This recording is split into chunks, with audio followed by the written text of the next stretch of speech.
بسم اللہ الرحمن الرحیم۔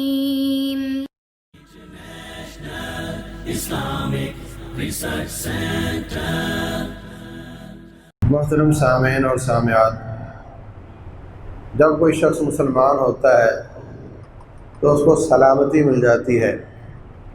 جب کوئی ایمان میں داخل ہو کر مومن ہو جاتا ہے تو اس کو امن ملتا ہے۔ الذین آمنوا ولم یلبسوا ایمانہم بظلم، وہ لوگ جو ایمان لائے اور انہوں نے شرک نہیں کیا، اولئک لہم الامن، ان کے لیے امن ہے، وہم مہتدون۔ امن اس جہان میں بھی ہے کہ اب مسلمانوں پر اس کا مال، ان کی جان، ان کی عزت حرام ہو گئی ہے۔ اب کوئی مسلمان اس کی عزت کی طرف دیکھ نہیں سکتا، اس کے مال کو ناجائز ہڑپ نہیں کر سکتا، اس کی جان کو کوئی تکلیف نہیں دے سکتا، اس لیے کہ اب مسلمان ہے اور مومن ہے۔ اور آخرت میں اس کے لیے امن کیسا ہے کہ آخرت میں رب ذوالجلال والاکرام اس کو اپنے احترام والی جگہ میں مکان دے گا اور اس کو ہر قسم کی برائی پریشانی سے امن حاصل ہوگا۔ تو عزیز بھائیوں، رسول اللہ صلی اللہ علیہ وسلم نے حجۃ الوداع کے موقع پر ایک لمبا خطبہ ارشاد فرمایا، اور اس میں فرمایا کل مسلم علی مسلم حرام، ہر شخص، ہر مسلمان کا دوسرے مسلمان پر حرام ہے، مالہ و دمہ و عرضہ، اس کا مال بھی حرام ہے، اس کا خون بھی حرام ہے، اس کی عزت بھی حرام ہے۔ فرمایا یہ کون سا دن ہے؟ کہا یہ عرفات کا دن ہے۔ اچھا تو یہ مہینہ کون سا ہے؟ ذی الحجہ کا حرمت والا مہینہ ہے۔ یہ شہر کون سا ہے؟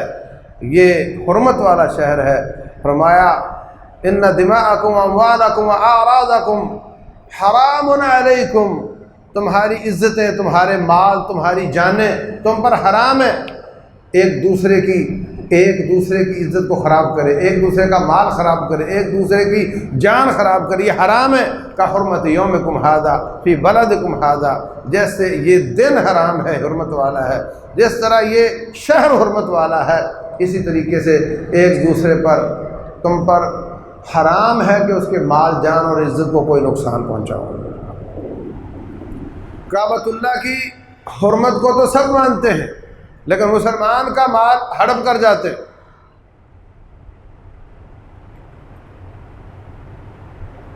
اس لیے مال دو طرح کا ہوتا ہے، ایک ہوتا ہے اجتماعی مال اور ایک ہوتا ہے ذاتی مال۔ آپ کا گھر، آپ کی گاڑی، آپ کی گندم، جو بھی آپ جس چیز کے بھی آپ مالک ہیں، وہ آپ کا ذاتی مال ہے۔ اور ایک اجتماعی مال ہے، یہ سڑکیں، یہ نہریں، یہ کھیل کے میدان، سکول، کالج، گورنمنٹ کے، یہ سارے کے سارے اجتماعی مال ہیں۔ وابڈا کا سسٹم، ریلوے کا سسٹم، جہازوں کا سسٹم، جتنے بھی بجلی کا نظام، یہ سب اجتماعی مال میں آتا ہے۔ تو اسلام نے اجتماعی مال میں بھی چوری کو بہت ہی شدید حرام قرار دیا، مذمت کی ہے اس کی، اور ذاتی مال میں کسی کو انٹرفیئر کرنے کی بھی بالکل اجازت نہیں دی۔ مال جو ہوتا ہے،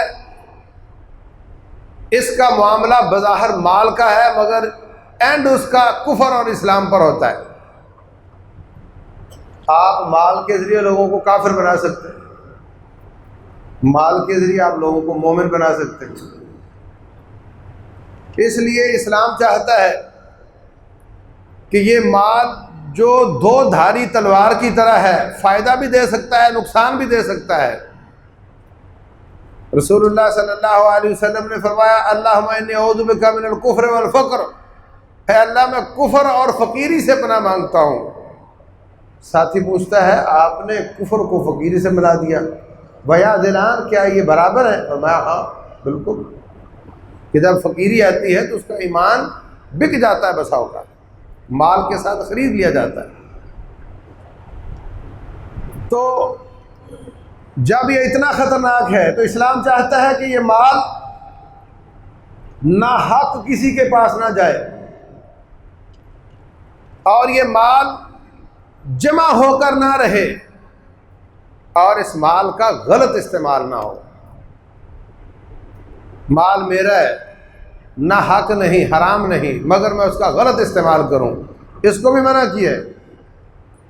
رسول اللہ صلی اللہ علیہ وسلم فرماتے ہیں قیامت والے دن رب ذوالجلال کے سامنے بندہ پیش ہوگا، اس وقت تک قدم نہیں ہلا سکے گا جب تک لن تزول قدم عبد حتى يسأل عن ثلاث، جب تک 3 سوالوں کے جواب نہ دیتے۔ ان میں ایک سوال کیا ہے؟ مال کہاں سے کمایا اور کہاں خرچ کیا؟ قدم نہیں ہلا سکے گا، جواب دینا پڑے گا۔ یہ کہہ کر آپ نہیں چھوٹ سکتے کہ میں نے حلال طریقے سے کمایا، آپ کی جان نہیں چھوٹے گی جب تک اس کا جواب نہ دو کہ کہاں خرچ کیا۔ آپ یہ نہیں کہہ سکتے جب میرا حلال کا مال تھا اور میرا تھا تو پھر اس میں میری مرضی چلنی چاہیے تھی، ایسا نہیں۔ مسلمان کا اپنا مال اس کا نہیں ہوتا، مسلمان کی جان اس کی نہیں ہوتی۔ ان اللہ اشتری من المؤمنین انفسهم واموالهم بان لهم الجنہ، اللہ نے اس کی جان اور مال خرید کر جنت کا سودا کیا ہوا ہے۔ اب اس کی جان اس کی نہیں، اس کا مال اس کا نہیں۔ اللہ کی اجازت کے بغیر نہ جان کو استعمال کر سکتا ہے نہ مال کو استعمال کر سکتا ہے۔ جان غلط استعمال کرے یا اپنے آپ کو قتل کر لے، حرام ہے۔ نہیں کہہ سکتا کہ میری جان تھی میں نے ختم کر لی، کون ہوتا ہے مجھے پوچھنے والا؟ نہیں کہہ سکتا۔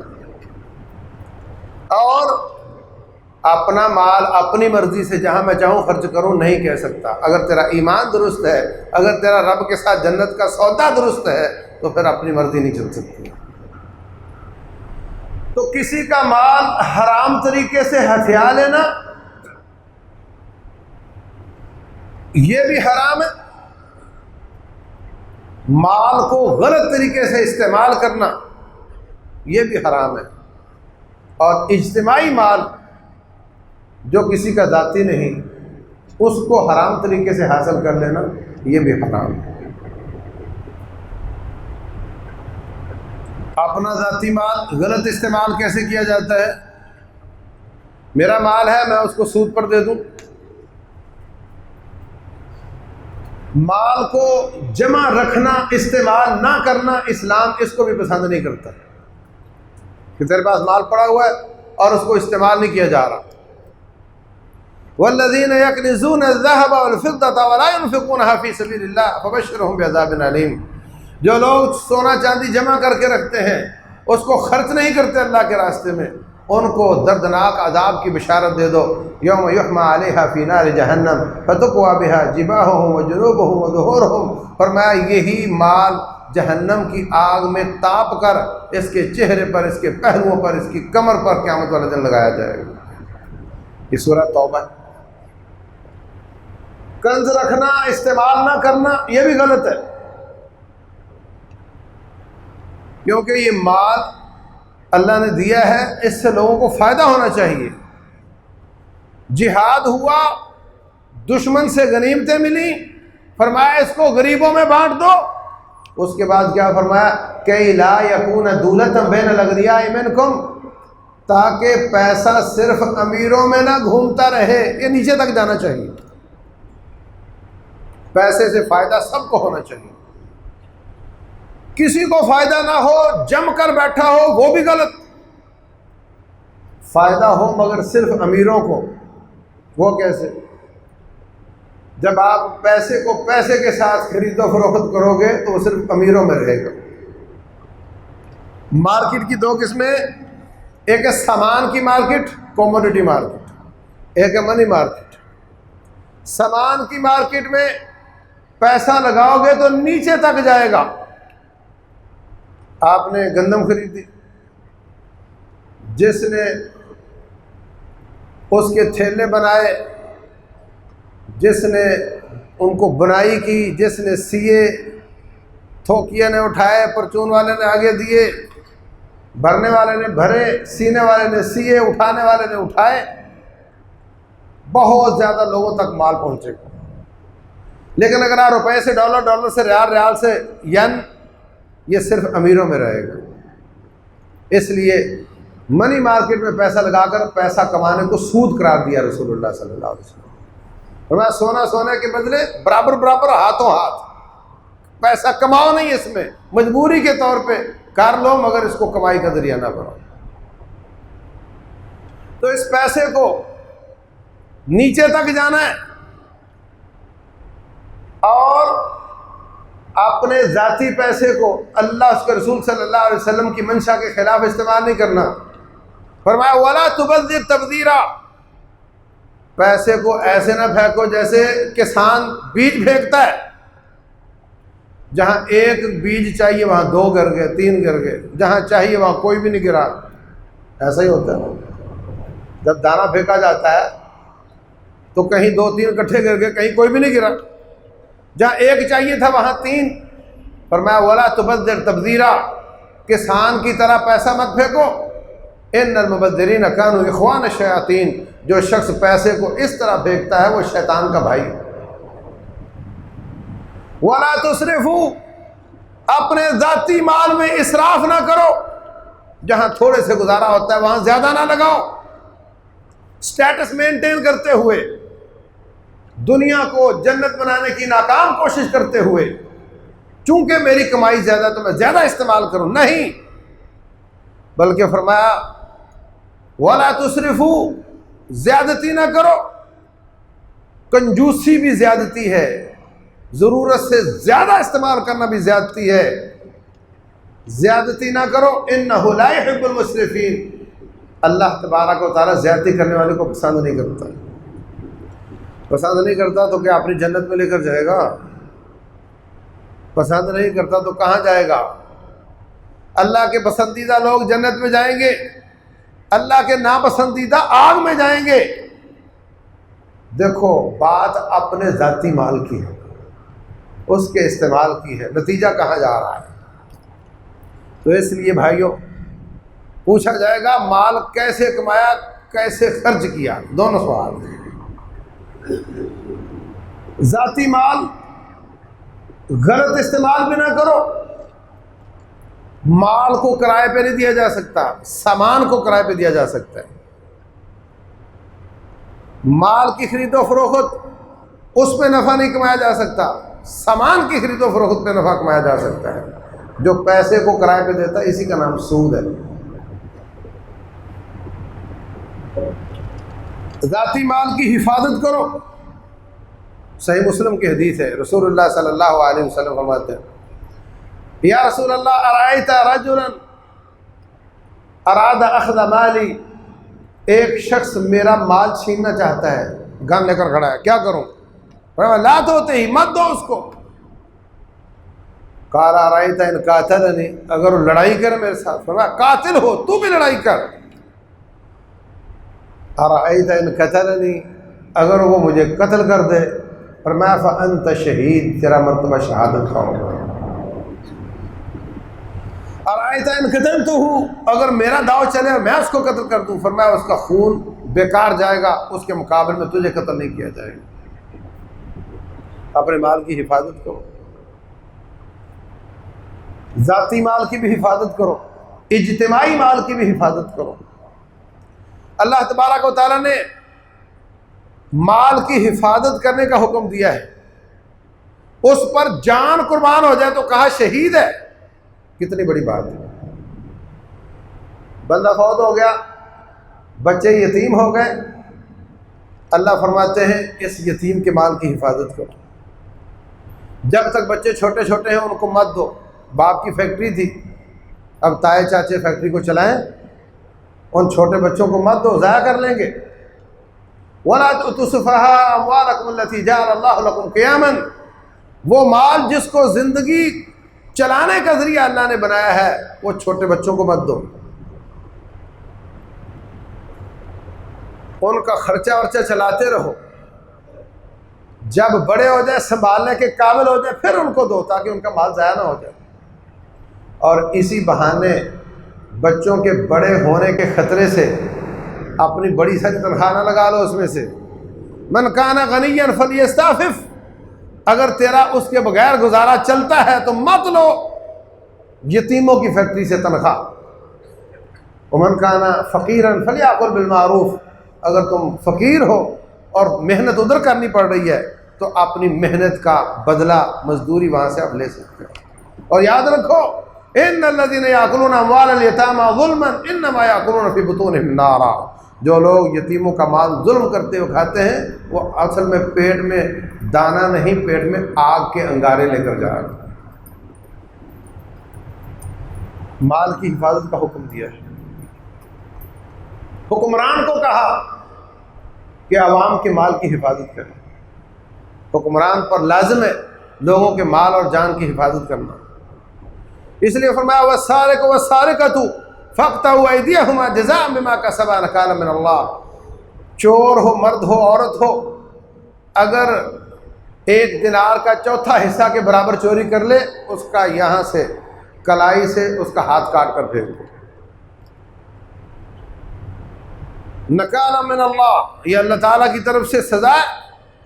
واللہ عزیز الحکیم، اللہ بہت غالب اور حکمت والا ہے.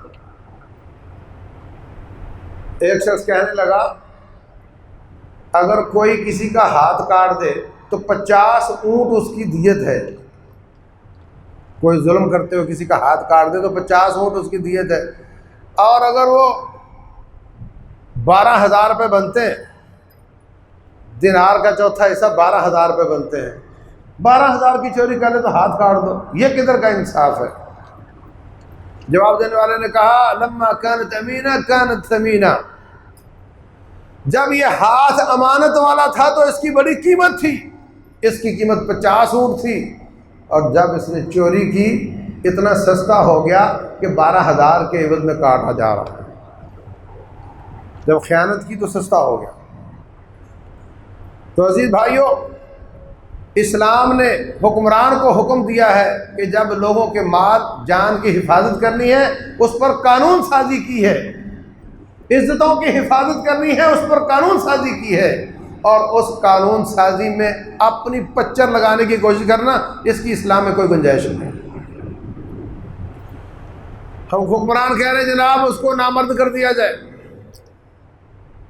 کوئی گنجائش نہیں اس کی. جس کا 10 کروڑ چوری ہوا ہے وہ کہتا ہے اگر مجھے چور نظر آ جائے تو میں اس کا خاندان صاف کر دوں، اس کو اتنا غصہ ہے. جس کی بچی کی عزت برباد ہوئی ہے وہ چاہتا ہے مجھے نظر آ جائے تو میں اس کو، اس کے والدین کو بھی تباہ کر دوں. اور جس نے عزت خراب کی ہے وہ چاہتا ہے میں قابو ہی نہ ہوں. جس نے چوری کی ہے وہ چاہتا ہے میرا ہاتھ بھی نہ کٹے. اسلام دونوں کا رب ہے. اسلام انصاف کی بات کرتا ہے. نہ تو اس کا خاندان صاف کر اور نہ تو صاف بچ کر نکل جا، بلکہ اس کا ہاتھ کاٹ دیا جائے جس نے چوری کی. جس نے بدکاری کی ہے اگر شادی شدہ ہے تو پتھر مار مار کر رجم کر دیا جائے. اور یہ سزا سادہ جرم کی ہے جو اس طریقے سے روڈ پر اور خوف و ہراس پھیلا کر، اس کی سزا فرمایا انما جزاء الذين يحاربون الله ورسوله ويسعون في الارض فسادا، جو لوگ اللہ اس کے رسول سے محاربت اور جنگ کرتے ہیں، مطلب حکمران سے جنگ کرتے ہوئے، امن اما خراب کرتے ہوئے اس طرح کا جرم کرتے ہیں، فرمایا ان کے جسم کے ٹکڑے ٹکڑے کر دیے، ان یقتلوا، ان کو تھوڑا تھوڑا کر کے کاٹا جائے، اور یصلبوا، یا ان کو سولی چڑھایا جائے، اور تقطع ایدیہم وارجلہم من خلاف، یا ایک طرف کی بازو ایک طرف کی ٹانگ کاٹ کر کے ان کو چراہے میں لٹکایا جائے تاکہ وہ عبرت کا نشان بن جائے. یہ سزا اللہ نے دی ہے. رجم بھی اس کی سزا ہے. یہ موضوعات اگلے خطبات میں انشاءاللہ آئیں گے، لیکن میں کہنا یہ چاہ رہا ہوں کہ جو بندوں کو پیدا کرنے والے رب نے سزا دی ہے وہ بہترین سزا ہے. وہ زیادہ جانتا ہے کہ کیا سزا دینی ہے، وہ زیادہ حکمتوں والا ہے. اس لیے فرمایا واللہ عزیز حکیم، وہ غالب ہے، وہ سزا دینے پر قادر بھی ہے اور نہایت دانائی والی ذات ہے. اس کو معلوم ہے کہ کتنی سزا دینی چاہیے. اللہ اکبر.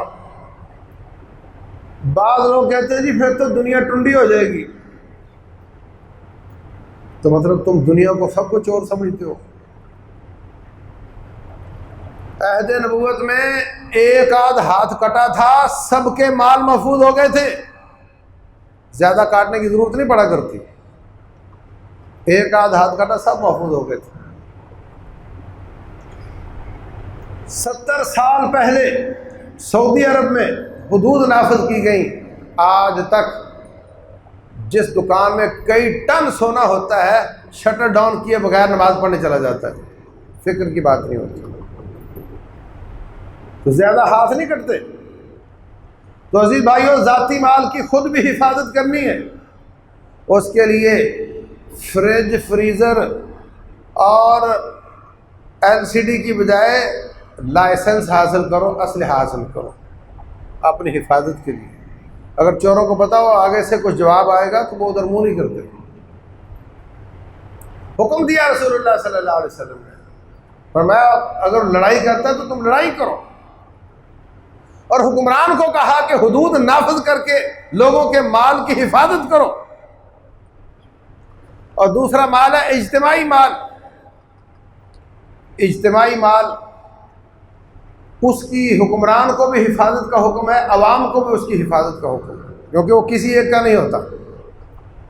رسول اللہ صلی اللہ علیہ وسلم فرماتے ہیں جس شخص نے غنیمتیں تقسیم ہونے سے پہلے اس میں سے کچھ اٹھا لیا، وہ قیامت والے دن آئے گا، اگر بکری اٹھائی ہے تو بکری اس کو روند رہی ہوگی، سینگ مار رہی ہوگی، اونٹ اٹھایا تو اونٹ اس کو روند رہا ہوگا، لوہا سونا چاندی اٹھایا تو وہ گرم کر کے اس کو لگایا جا رہا ہوگا، اور وہ چیخے گا یا رسول اللہ اغیثنی، اے اللہ کے رسول میری مدد کیجئے۔ میں کوئی مدد نہیں کروں گا، میں آج تمہیں بتا رہا ہوں کہ اجتماعی مال سے کچھ نہیں اٹھانا۔ رسول اللہ صلی اللہ علیہ وسلم خیبر سے واپس آ رہے ہیں، آپ کا ایک غلام تھا مدعم آپ کے کچاوے کو سیٹ ویٹ کر رہا ہے، سواری پر کچاوا رکھ رہا ہے تاکہ نبی صلی اللہ علیہ وسلم تشریف لے آئیں۔ اچانک معلوم نہیں کدھر سے تیر آتا ہے، اس کو آ کر لگتا ہے اور وہ وہیں پہ ڈھیر ہو جاتا ہے۔ لوگ کہتے ہیں مار کے سے آیا، مسلمان ہے، نمازی ہے، پرہیزگار ہے، توحید والا ہے، شرک نہیں کرتا، بس یہ تو سیدھا جنتی ہے، یہ تو سیدھا جنتی ہے۔ رسول اللہ صلی اللہ علیہ وسلم فرماتے ہیں خبردار جنتی مت کہو، اس نے غنیمت کے خیبر کی غنیمت کے مال سے ایک چادر چرائی تھی، ابھی تک تقسیم نہیں ہوا تھا مال، اس نے ایک چادر اٹھا لی تھی، وہ چادر اس پر آگ بن کر لپٹ رہی ہے۔ اجتماعی مال، مسجد کا چندہ، مدرسے کا چندہ، ڈیم کا چندہ، جتنے بھی اجتماعی مال ہیں، سوسائٹیوں کے چندے، یہ سب اجتماعی مال ہوتا ہے۔ کہا وہ چادر اس پر آگ بن کر لپٹ رہی ہے۔ ساتھی بہت پریشان ہوئے، بہت پریشان ہوئے۔ ایک بھاگا گیا، اس نے بوٹ کے تسمے لا کر کے اجتماعی مال میں پھینک دیے کہ اللہ کے رسول میں نے بھی اٹھائے تھے، مجھے نہیں معلوم تھا کہ اتنا اس پہ خطرناک جرم بن جاتا ہے۔ تو فرمایا شراکن اور شراکان من النار، اگر تو نہ واپس کرتا تو یہ 2 تسمے جہنم کے تسمے تھے۔ پھر فرمایا اگر کسی کے پاس سوئی اور دھاگا ہے تو وہ بھی واپس کر دو۔ یہ اجتماعی مال۔ اسی خیبر کے موقع پر تقسیم سے پہلے بھوک لگی ہوئی ہے، کچھ لوگوں نے اس وقت گدھے حلال تھے، اسی خیبر کے موقع پر حرام ہوئے تھے، بھوک لگی ہوئی ہے، لوگوں نے گدھے ذبح کیے، دیگیں چڑھا دی اجازت کے بغیر۔ اب یہ کسی کی ذاتی چوری نہیں، اجتماعی مال ہے، اجتماعی جگہ پر خرچ ہونا ہے، مگر امیر کی اجازت نہیں ہے۔ رسول اللہ صلی اللہ علیہ وسلم نے فرمایا جاؤ جا کر کے وہ پکی پکائی دیگیں الٹا دو۔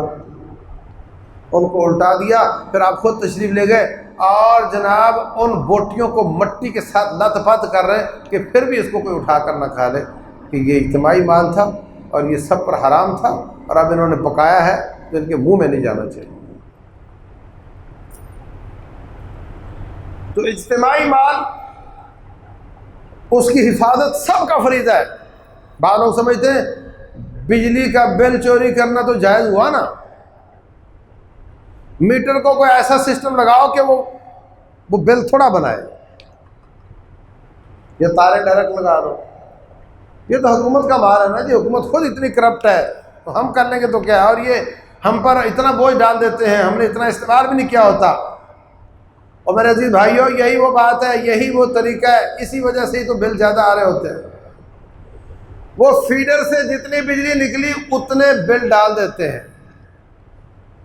جتنی چوری کی ہوئی ہوتی ہے وہ دوسروں پہ ڈال دیتے ہیں۔ آپ حکومت کی چوری نہیں کر رہے ہو، آپ اپنے پڑوسی کی چوری کر رہے ہو، کیونکہ تیرا بل اس کے اوپر آ جائے گا۔ کہاں سے دو گے؟ کل جب دینا پڑے گا تو کہاں سے دو گے؟ بجلی چوری کی ہے تو نہ جانے کس کس پر تیرا بل گیا ہے، کس کس کو دو گے؟ بہت خطرناک بات ہے۔ تو عزیز بھائیوں، سرکاری محکموں میں، سرکاری اداروں میں ان کی چیزیں، ان کی گاڑیاں ذاتی استعمال میں، ان کے اور سامان کو ذاتی استعمال میں بغیر اجازت کے، یہ سب اس کی شکلیں ہیں۔ اور کرپشن تو اتنی عجیب و غریب طریقے سے کی جاتی ہے کہ اس کو پکڑنا ہی مشکل ہے۔ اور میرا رب وہ قادر ہے ایک ایک ذرے کو واپس لانے پر۔ یوم تبلی السرائر، اس دن کوئی راز نہیں ہوگا، سب راز اگل دیے جائیں گے۔ تیرا انگ انگ بول کر کہے گا کہ تو کیا کرتا رہا تھا۔ اليوم نختم على افواههم وتكلمنا ايديهم وتشهد ارجلهم بما كانوا يكسبون۔ زبان پہ مہر لگ جائے گی، ہاتھ بولے گا، پاؤں بولے گا، چمڑے کا انگ انگ بولے گا۔ وقالوا لجلودهم لما شهدتم علينا، اپنے چمڑے سے کہے گا، اپنے جسم سے کہے گا تو میرا ہے، میرے خلاف کیوں گواہی دے رہا ہے؟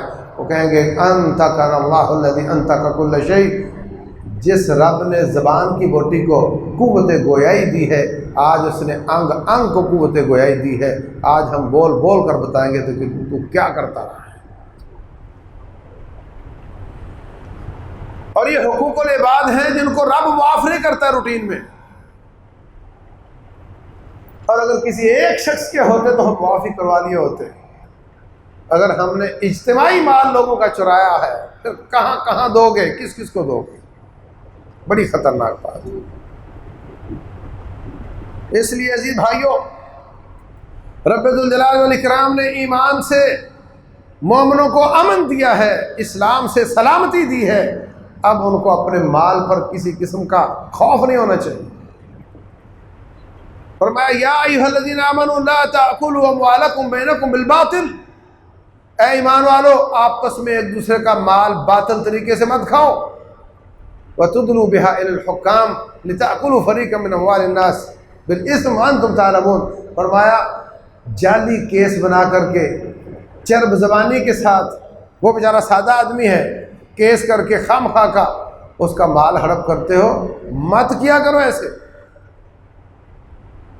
یا ایھا الذین آمنوا لا تأکلوا اموالکم بینکم بالباطل الا ان تکون تجارۃ عن تراض منکم، کسی کا مال باطل طریقے سے مت لو، ہاں تجارت ہو آپس میں رضامندی کے ساتھ، پھر مال لیا جا سکتا ہے۔ ولا تقتلوا انفسکم، اپنے آپ کو قتل نہ کرو، ان اللہ کان بکم رحیما، اللہ تبارک و تعالیٰ تم پہ رحم کرتا ہے۔ مال کو غلط طریقے سے حاصل کرنے کے ساتھ کہا تم ایک دوسرے کو قتل نہ کرو، اس لیے کہ جب مال غلط طریقے سے حاصل کیا جاتا ہے تو پھر قتل و غارت بھی ہوتی ہے، پھر طیش اٹھتی ہے، پھر لوگ زمین پر لڑائی کرتے ہیں، خاندانوں کے خاندان صاف ہو جاتے ہیں۔ تو رب ذوالجلال والاکرام ہمیں ان حقوق پر غور کرنے کی توفیق دے، ان کو سمجھنے کی توفیق دے، ان کو ادا کرنے کی توفیق دے۔ رب ذوالجلال اپنے حقوق ہمیں معاف کر دے اور انسانوں کے حقوق ادا کرنے کی توفیق دے۔ اللہ تبارک و تعالیٰ امن امان قائم کرے۔ رب ذوالجلال جان مال عزت کی حفاظت فرمائے۔ ہم اللہ کے حقوق ادا کریں، اللہ ہمارے حقوق ادا کرے گا۔ اللہ تبارک و تعالیٰ جو میں نے عرض کیا ہے سمجھنے اور عمل کرنے کی توفیق دے۔ وما علینا الا البلاغ المبین۔